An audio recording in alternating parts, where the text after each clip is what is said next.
governing COVID-19 deployment. Roy Family Hospital, a COVID-19 vaccination center, is said to have diverted vaccines to other unauthorized premises.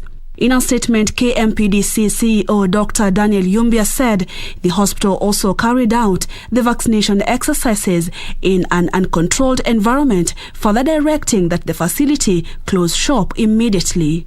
And the private facility linked to the hospital scandal has distanced itself from any unfair dealings with the owner, terming the fight against him merely political. Watu wa kijiji ama watu ambao wametukaribia bado hao ni wagonjwa. Na nikauliza kwa hisani yao, juu umepatiwa hizo dawa, tafadhali huku tumekaliwa na ugonjwa zaidi. Tafadhali kujeni hapa Gatanga utupigie chanjo hawa watu. Na wakachaji, wakaweka hiyo chanjo. Na ndio nasikia sasa kuna fununu ati kisema hii na ile ingine, na lakini ningetaka kusema ya kwamba hiyo hospitali ambayo ilikuja kucharge hawa watu ni hospitali ambayo imepatiwa ruhusa na serikali kuchukua hizo madawa na ipelekee kwa Wakenya. Na Gatanga mtu akijitolea kuleta hiyo shindano anaonewa. Wakili Moleu amejitolea kutuletea hiyo shindano kwa sababu ya wale watu hawawezi wakafika kwa hospitali, na sasa anaambiwa ati amefanya vibaya. The Roy Family Hospital's management is set to appear before the Council Disciplinary and Ethics Committee this afternoon. On Monday, Health Cabinet Secretary Mutahi Kagwe directed the board to deregister all facilities charging for COVID-19 vaccination. Purity Museo, Lunchtime News. Pastoralist communities in Sericho, Chari and Oldonyonyiero wards of Isiolo County, which are the worst hit by the current drought, will in the next few days receive food supplements targeting emaciated livestock which are facing the risk of death. Now 837 sacks of range cubes will be made available to the livestock keepers, while 2 generators and the generator spare parts will be provided to repair dysfunctional boreholes in the affected areas. The donation is courtesy of Nawiri, a consortium of non-governmental organizations involved in the fight against malnutrition in Isiolo and Marsabit counties.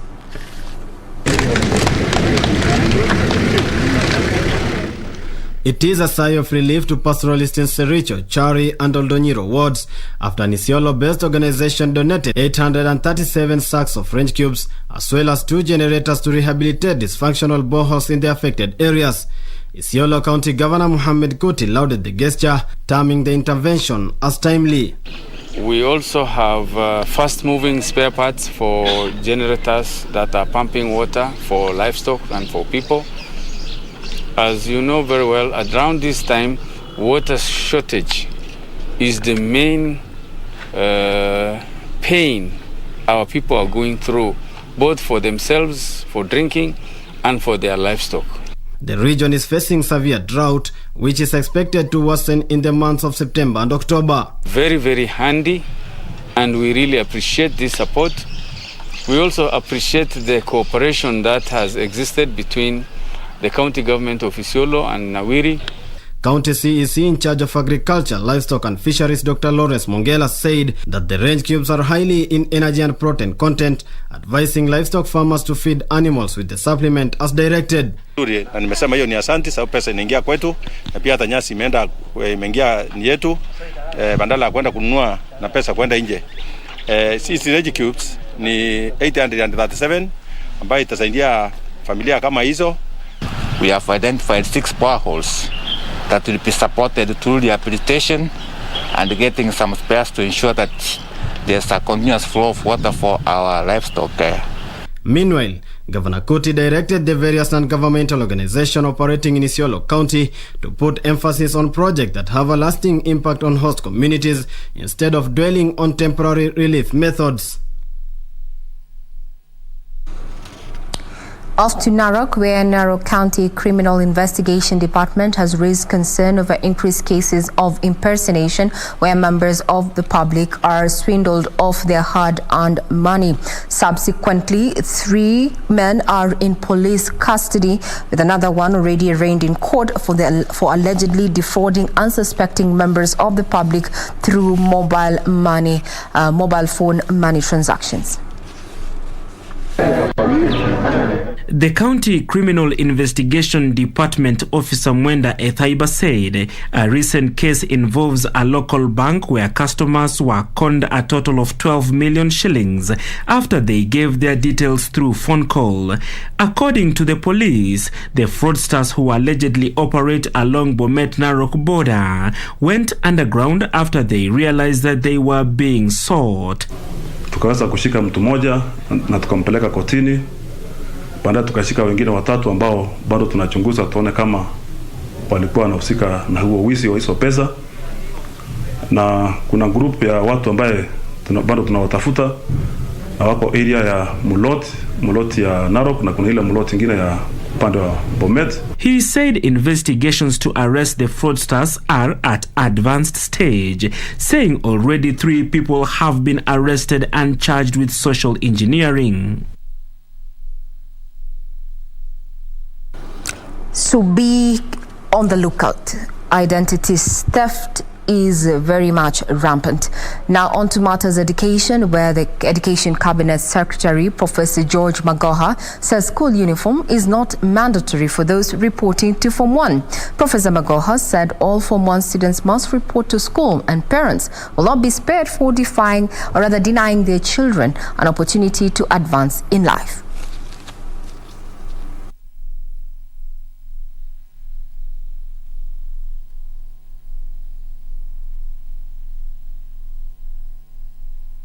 School and I get to report to school.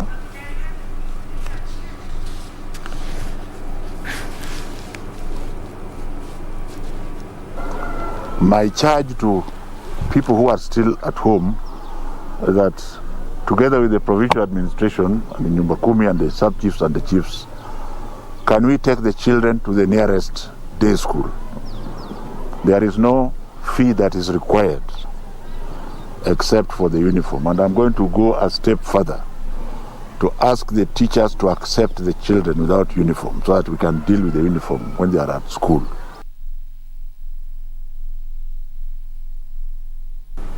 So now school uniforms are not a mandatory requirement for those seeking to join Form 1. They'll be keeping tabs on that particular door-to-door campaign to ensure 100 transition to Form 1 schools there.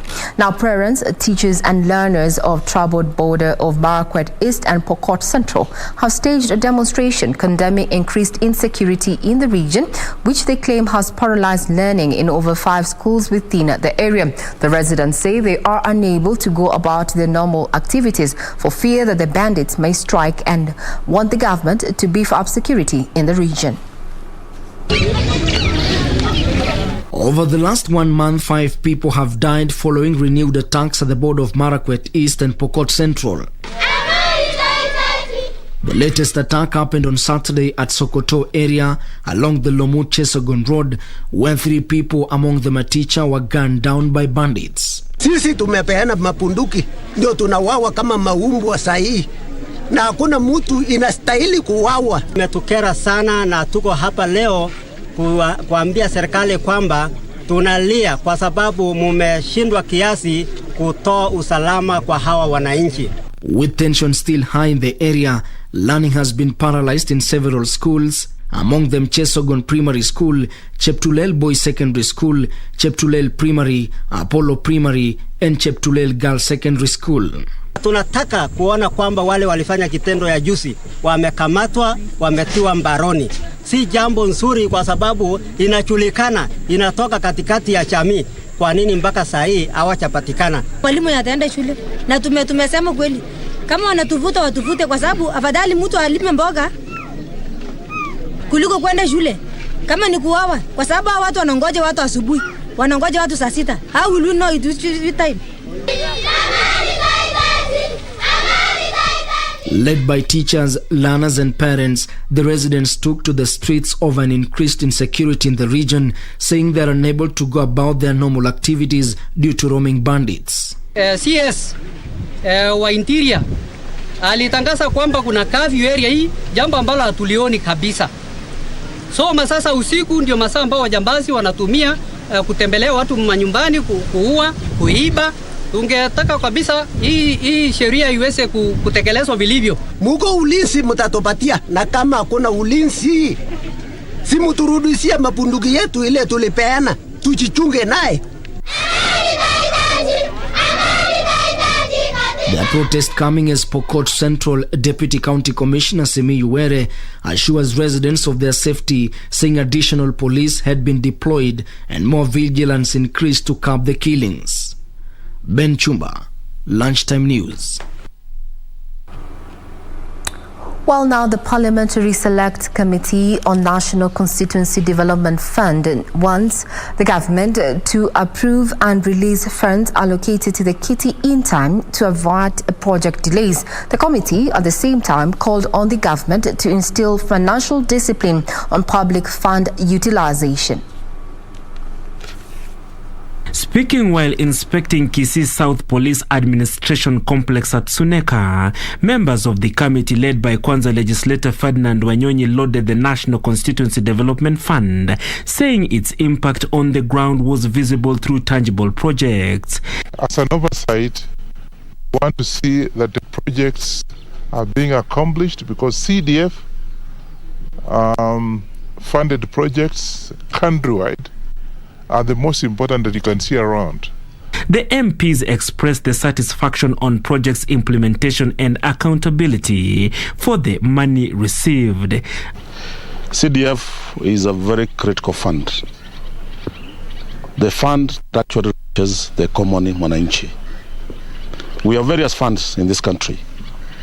Those funds, their impact on the common man cannot be felt. Another member of the committee, Bochari MP Pavel Oimeke, said the government should instill financial discipline on public fund utilization. Of course, the National Treasury is to ensure that they disperse the CDF funds on time to the board, so the board can disperse to us so that we can develop our constituencies.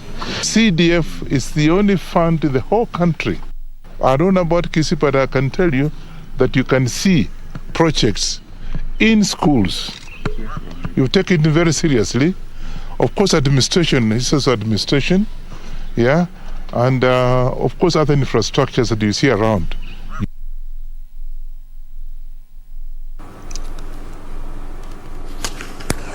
A section of elected and religious leaders in Taita Taveta County is calling for more public participation in the budget-making process at the county level to ensure transparency.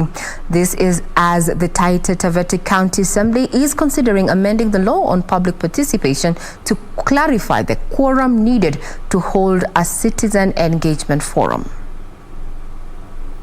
Two-day citizen engagement forum for budget-making process. Anglican Development Service Taita Taveta Diocese Administrative Secretary Archdeacon Livingston Mangome said the Anglican Church of Kenya has identified Taita Taveta and Kirinyaga counties to pioneer an audit of social protection program. Kama ingewezekana hata viongozi wetu wa kisiasa wangelikuwa na muda pia wa kuweza kuketi na viongozi kama tulivyoketi hivi leo, tukajadiliana masuala ya kaunti yetu na tukaona mahali ambapo pengine panastahili kuboreka, tuweze kuboresha pamoja. Na najua kama tungelifanya hivyo, basi tungeona ya kwamba yale ambayo pengine yangetusukuma watu waweze kupiga kelele, naweza kuyasawazisha kwa meza na basi yakawa sawa. Kwa hivyo tuna proposal supported by non-state actors and civil society members who said the forum will address issues relating to governance in counties. We are looking at the best way forward on how we can engage, especially through the pandemic. How do we make effective and meaningful public participation? How do we make sure that these budget documents are available on a timely and accessible in a timely manner in the relevant platforms that are provided by law and even the county that they are providing. So it is. According to Godwin Kilele, the Taita Taveta County Assembly budget chairperson, law on public participation needs to be amended. Mi ushangaa assembly ati tunaalika public pia kwa attend sitting. Alafu kuna kuja watu wawili tu wanaketi pale. Nasema tu wananchi walikuwa. Umeelewa? So nafikiri hiyo law inatakana iangaliwe. Ukisema public participation unamaanisha watu wangapi? Nowadays hata kufanya mtu mmoja ni public. There is nothing you can do about it. Now, the extended construction of a road that links Ruiru to Githunguri in Kiambu County is making life unbearable for residents in the area who now view it as a curse. Residents say refurbishment works began 10 years ago and its deplorable state is a health hazard.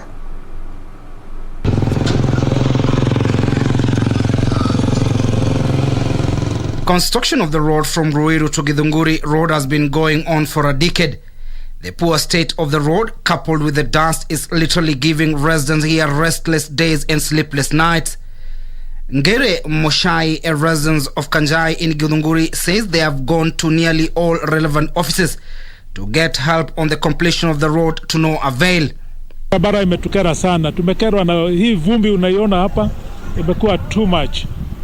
Sisi tumejaribu kuongea kila pahali ndio hii barabara tumaliziwe rami, na hatuelewi ni kitu gani imekuwa makosa.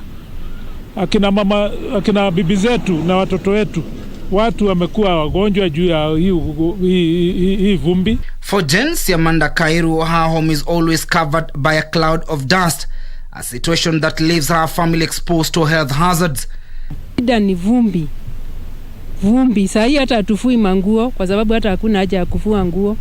Ukianika nguo badala ya ikuwe safi ni vumbi. Haya, kwa health yetu na saa hii ni wakati wa corona ni shida. Shida si ati ni road inatengenezwa. Shida ni vumbi. Na nafaa kumwaga maji si kila ati kila wiki, unajua na mwaga weekend. Sunday. Juni Sunday unajua wase wa kanisa huenda kanisa Sunday. Umwaga Sunday. Saa hizi siku zingine mwanzo unashindanga huku tumeparara, hata ukiniangalia unacheki venye nakaa. Ngere, Jane and others like them hope someone will intervene in the matter.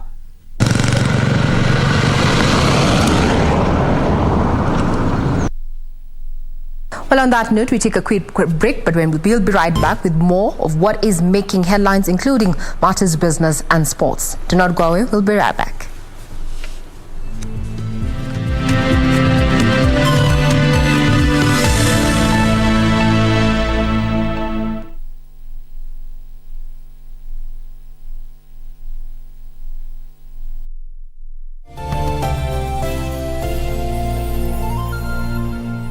To get control your thinking as your skiza tune, dial *811 *961#. Did you know that you have complete control over everything that surrounds you?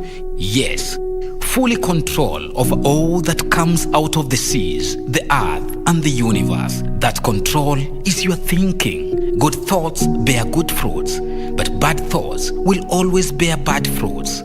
Control your thinking. To get control your thinking as your skiza tune, dial *811 *961#. *811 *961#.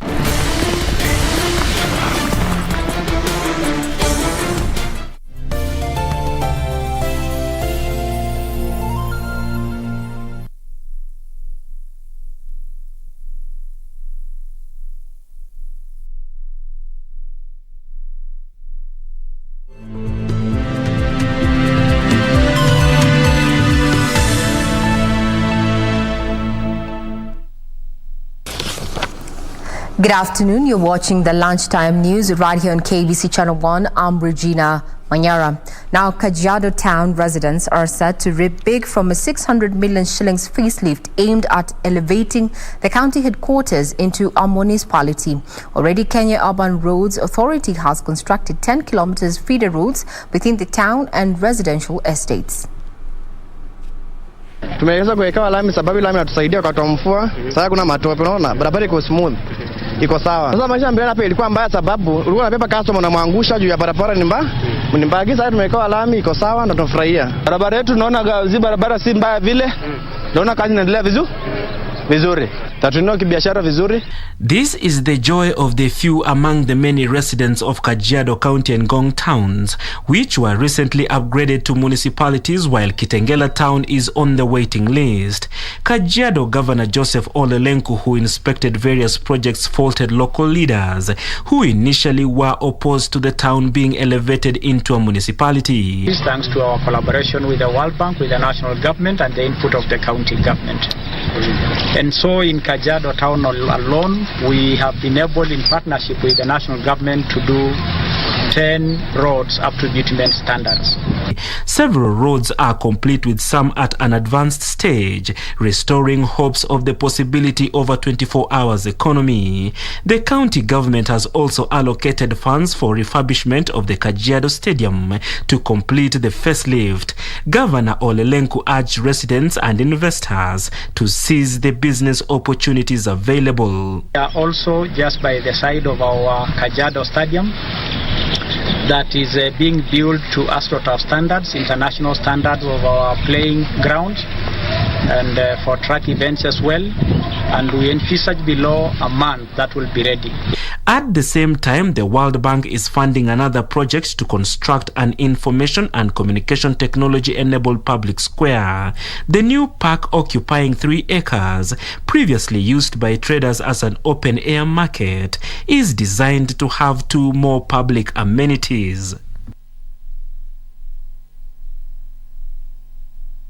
Kajiado to Isiolo County, where Isiolo South Member of Parliament Abdi Korop and Gabatula Deputy County Commissioner Stephen Nyakundi and a local non-governmental organization Merti Integrated Development Program have joined hands to revive a local radio station in the region that shut down due to financial difficulties. Korop has pledged to pay the salary arrears of Gabatula FM staff amounting to over 700,000 shillings. Isiolo County government is expected to remunerate the workers from the month of September onwards. Mid-P, through the support of German government, intends to expand the radio station's reach from 30 kilometer radius to 100 kilometer radius to attract a wider audience. Gabatula FM is among 6 FM radio stations set up across select counties in the country in 2016 with the support from UK aid. 3 years will... Well, you can get further details. 100 kilometers so that it can cover the targeted wards. And majorly, this radio is to disseminate the climate-related information. And there is issue of conflict within the pastoralists, and how can this radio now assist in the dissemination of the information, be it the climate one, because there is an issue of conflict with the neighboring counties because of water and pasture. How can we now use this radio to reach now the peace within the community, the pastoralist one within the county?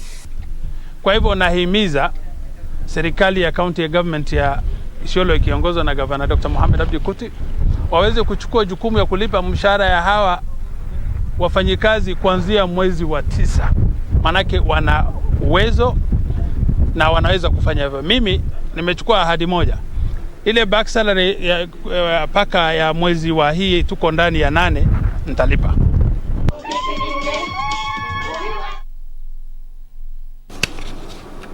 Now, parents have been challenged to take up the roles of mentoring their children and guiding them through their day-to-day activities. Speaking during the handover of classes at St. Peter's Kagumore Day Secondary School in Manyara constituency, area MP John Mushiri said parents were to blame for the government's 100% transition failure.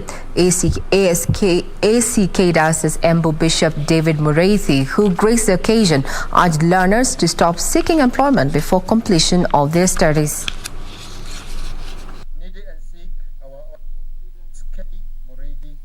Wazazi wameachia walimu watoto wao.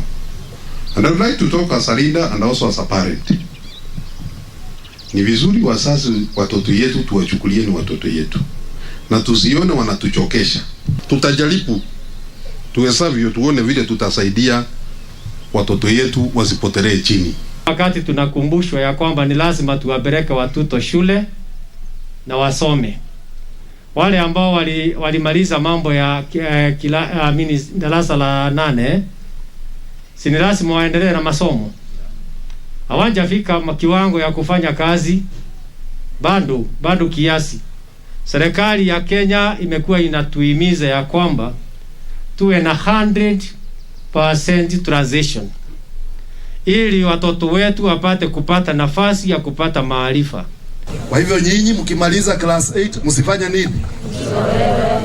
Mambo ya kuolewa hatutaki nini?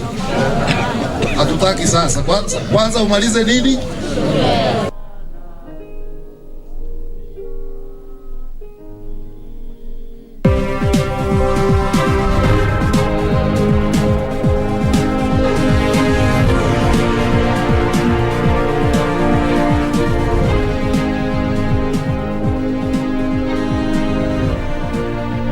To money matters, digital lending platforms have vowed to reduce lending rates if the government allows them to list loan defaulters with the Credit Reference Bureau.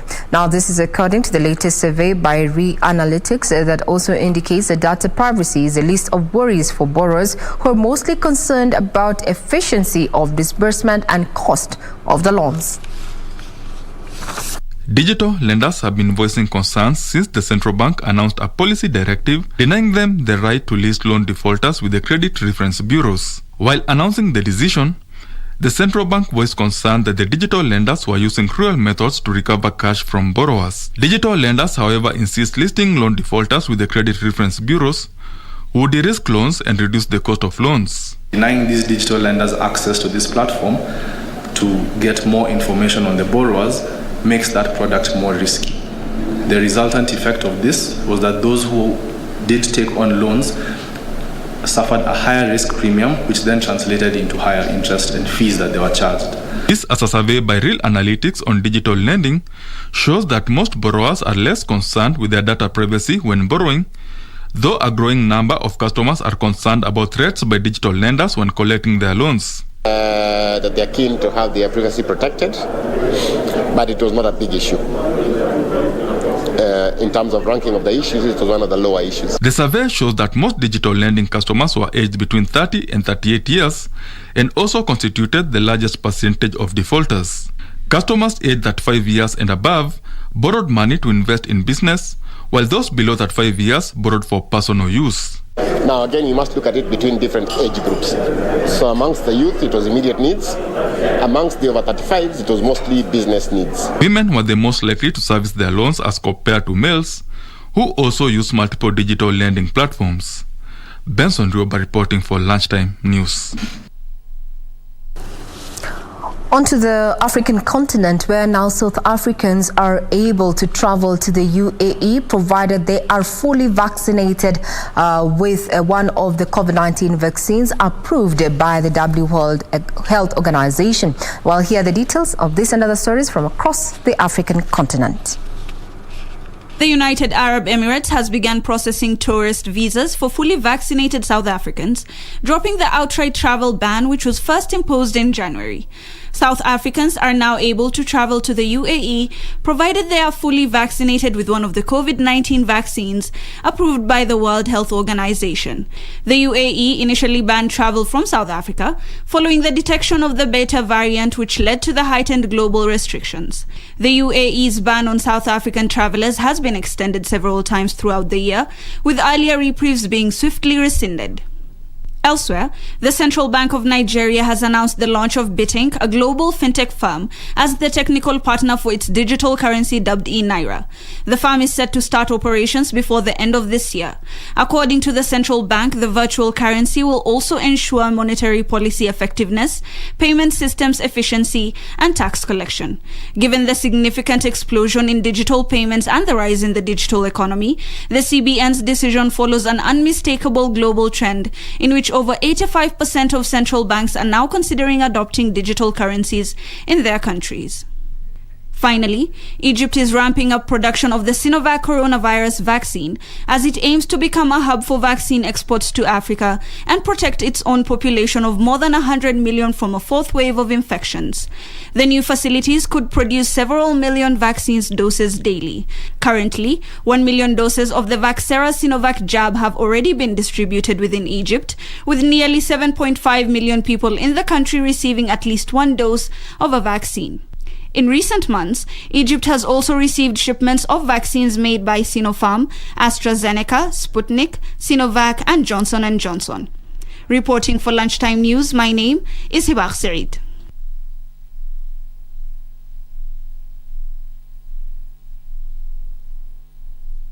Back to the local scene and talking about matters coffee, where coffee brokers who want duly licensed brokerage firms admitted to the Nairobi Coffee Exchange. The National Coffee Cooperative Federation of Kenya is petitioning Parliament to declare a legal notice issued by Agriculture Cabinet Secretary Peter Munya that reinstated and extended marketing agents' licenses for a year revoked due to lack of stakeholder consultation. They want the Nairobi Coffee Exchange allowed to admit licensed coffee farmers organizations to trade their coffee.